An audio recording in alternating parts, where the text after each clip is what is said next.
တာရင်ထဲကသီလားကျွန်တော်ဟာမကိုမျောလေးရမလားစာရထဲမှာဘာရေးချရမလဲ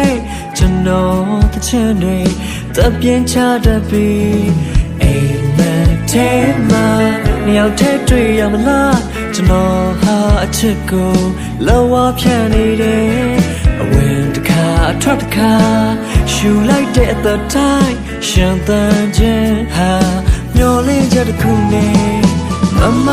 ရဲ့အရှိမကောင်းကောင်းချေဆုံးရခအသက်ဝိညာဉ်မပီ